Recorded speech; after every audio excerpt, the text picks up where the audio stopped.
Chapter number 2 है अम्ल, क्षारक एवं लवण। प्रश्न नंबर 1, अम्लों का स्वाद कैसा होता है? उत्तर है खट्टा। प्रश्न नंबर 2 है अम्ल लिटमस पत्र का क्या करता है? इसका उत्तर है नीले लिटमस पत्र को लाल कर देता है। प्रश्न नंबर 3, क्षारकों का स्वाद कैसा होता है? उत्तर है कड़वा। प्रश्न नंबर 4 है क्षारक लाल लिटमस को कैसा कर देते हैं? इसका उत्तर है नीला। प्रश्न नंबर 5, लिटमस कैसा सूचक है? तो इसका उत्तर है लिटमस एक प्राकृतिक सूचक है। प्रश्न नंबर 6, लिटमस के अलावा दूसरा प्राकृतिक सूचक कौन सा है? तो दोस्तों इसका उत्तर है हल्दी। प्रश्न नंबर 7, अम्ल एवं क्षारक की जांच के लिए संश्लेषित यानी कि सिंथेटिक सूचक कौन कौन से हैं? तो इसका उत्तर है मैथिल ऑरेंज और फिनोल्फथेलिन। प्रश्न नंबर 8 की तरफ बढ़ते हैं।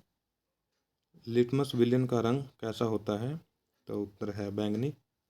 प्रश्न नंबर 9, लिटमस को कहाँ से प्राप्त किया जाता है?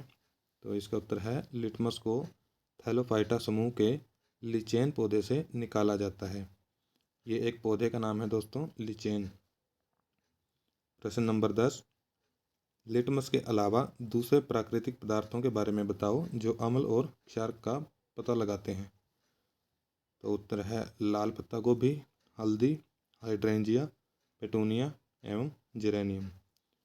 प्रश्न 11, ऐसे पदार्थ जिनकी गंध अम्लीय या क्षारीय माध्यम में बदल जाती है उन्हें क्या कहते हैं? उत्तर है गंधीय या ओल्फैक्टरी सूचक।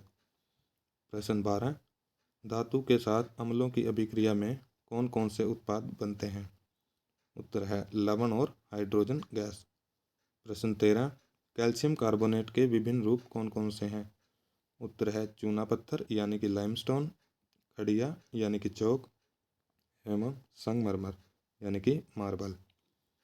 प्रश्न 14 है सभी धातु कार्बोनेट एवं हाइड्रोजन कार्बोनेट अम्ल के साथ अभिक्रिया करके क्या बनाते हैं? तो इसका उत्तर रहेगा संगत लवण, कार्बन डाइऑक्साइड एवं जल। प्रश्न 15 है अम्ल एवं क्षार की अभिक्रिया के परिणाम स्वरूप लवण तथा जल प्राप्त होते हैं, इसे कौन सी अभिक्रिया कहते हैं? तो उत्तर है उदासीनीकरण अभिक्रिया। देख लीजिए दोस्तों, क्षारक में जब हम अम्ल मिलाएंगे तो अभिक्रिया के बाद क्या बनेगा? लवण बनेगा और साथ में जल बनेगा। जैसे कि NaOH प्लस में HCl, तो अभिक्रिया के बाद क्या बना है? NaCl, जिसको हम बोलते हैं साधारण नमक यानी सोडियम क्लोराइड, और प्लस में H2O यानी कि वाटर। तो प्रश्न नंबर 16 है धात्विक ऑक्साइड अम्ल के साथ अभिक्रिया करके क्या प्रदान करते हैं? उत्तर है लवण एवं जल। प्रश्न 17, धात्विक ऑक्साइड को और क्या कहा जाता है, यानी कि धात्विक ऑक्साइड को दूसरे किस नाम से जानते हैं? तो इसका उत्तर है क्षारीय ऑक्साइड। प्रश्न 18 है कैल्शियम हाइड्रोक्साइड क्या है, यानी कि उसका प्रकृति बतानी है कि वो क्षारक है या अम्ल है। तो इसका उत्तर है क्षारक। प्रश्न 19, अधात्विक ऑक्साइड को और क्या कहा जाता है? तो इसका उत्तर है अम्लीय ऑक्साइड। प्रश्न 20, धातु के साथ अभिक्रिया करने पर सभी अम्ल कौन सी गैस उत्पन्न करते हैं? उत्तर है हाइड्रोजन गैस। प्रश्न 21, अम्लीय विलयन में विद्युत धारा का प्रवाह किस कारण होता है? उत्तर है अम्ल में उपस्थित आयनों के कारण। प्रश्न 22, अम्ल जल में कौन सा आयन प्रदान करता है, यानी कि जब अम्ल को जल से मिलाया जाता है तो कौन सा आयन बनता है? उत्तर है हाइड्रोजन आयन, जिसको H+ लिखते हैं, या फिर हाइड्रोनियम आयन। प्रश्न 23, जल में घुलनशील क्षारक को क्या कहते हैं और इनका स्पर्श, स्वाद तथा प्रकृति कैसी होती है? तो इसका उत्तर है ऐसे क्षारक को क्षार कहा जाता है और इनका स्पर्श साबुन की तरह, यानी कि जैसे साबुन चिकना होता है बिल्कुल वैसे ही इनका स्पर्श होता है, और इनका स्वाद कड़वा होता है तथा इनकी प्रकृति संक्षारक होती है। प्रश्न 24, जल में अम्ल या क्षारक के घुलने की प्रक्रिया कैसी होती है? तो इसका उत्तर है अत्यंत ऊष्माक्षेपी। प्रश्न 25, जल में अम्ल या क्षारक मिलाने पर आयन की सांद्रता में प्रति इकाई आयतन में कमी हो जाना क्या कहलाता है? तो इसका उत्तर है तनुकरण। प्रश्न 26, किसी विलयन में हाइड्रोजन आयन की सांद्रता ज्ञात करने के लिए किस स्केल का प्रयोग किया जाता है? उत्तर है पीएच स्केल। प्रश्न 27, पीएच स्केल में पी का क्या अर्थ है? तो इसका उत्तर है पुषांश या पोटेंस या फिर शक्ति। प्रश्न 28, पीएच स्केल कहाँ से लेकर कहाँ तक की संख्या को दिखाता है? यानी कि जो पीएच स्केल होता है उस पर कुछ मार्किंग की हुई होती है, तो वो हमें बताना है कि कहाँ से शुरू होकर कहाँ पर ख़त्म होती है। तो इसका उत्तर है 0 से लेकर 14 तक। प्रश्न नंबर 29, यदि किसी विलयन का पीएच मान 7 से कम होगा तो वह क्या होगा?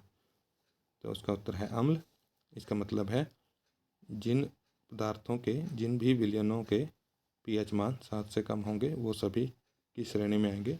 अम्ल की श्रेणी में।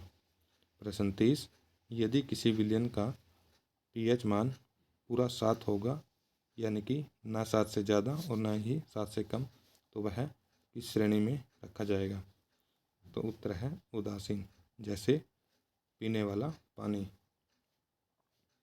प्रश्न नंबर 31, 7 से ज़्यादा पीएच मान वाला विलयन क्या कहलाएगा? तो दोस्तों उसको बोलेंगे क्षार।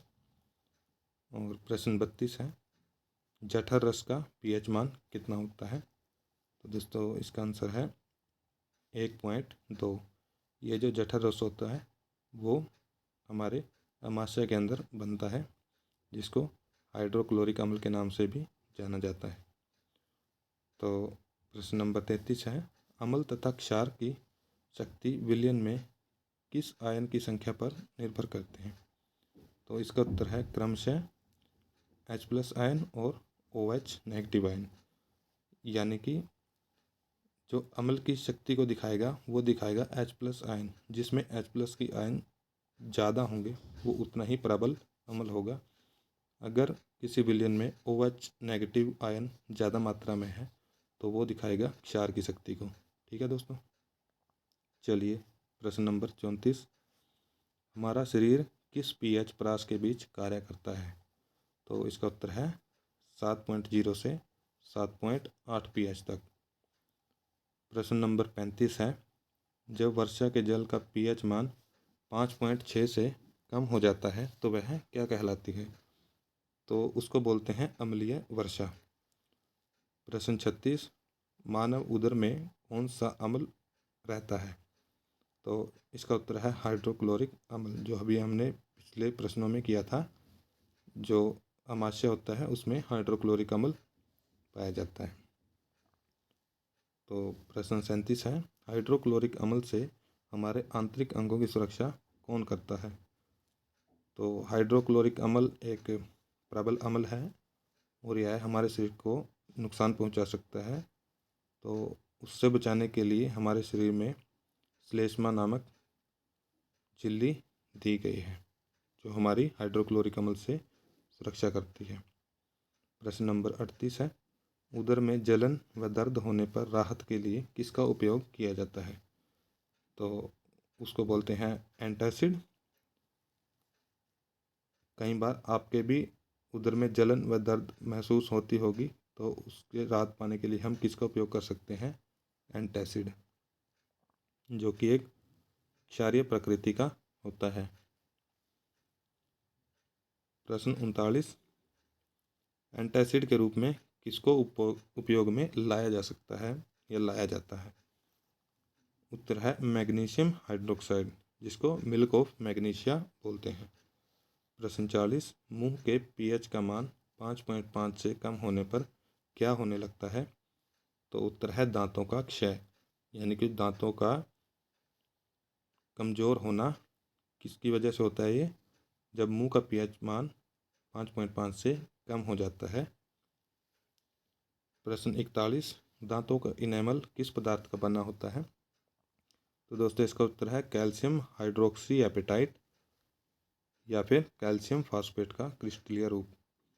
और जो दांतों का एनिमल होता है वो शरीर का सबसे कठोरतम भाग भी होता है। प्रश्न नंबर 42, मुंह के अम्ल की मात्रा को कैसे उदासीन किया जाता है? तो इसका उत्तर है क्षारकीय दंतमंजन का उपयोग करके। प्रश्न 43, नेटल के डंक में कौन सा अम्ल होता है? तो उत्तर है मेथनोइक अम्ल। तो दोस्तों, नेटल एक प्रकार का पौधा होता है जिसके ऊपर बालनुमा डंक लगे रहते हैं और उसमें मेथनोइक अम्ल पाया जाता है। प्रश्न नंबर 44, हाइड्रोक्लोरिक अम्ल एवं सोडियम हाइड्रोक्साइड के विलयन की अभिक्रिया से उत्पन्न लवण को क्या कहते हैं? उत्तर है सोडियम क्लोराइड या साधारण नमक, जिसको NaCl से लिखते हैं। प्रश्न 45, जो ठोस लवण अपद्रव्यों के कारण भूरे रंग के होते हैं उन्हें क्या कहते हैं? तो इसका उत्तर है खनिज नमक, और इसका भी खनन कोयले की तरह ही किया जाता है। प्रश्न 46, साधारण नमक का उपयोग किसके उत्पादन में होता है?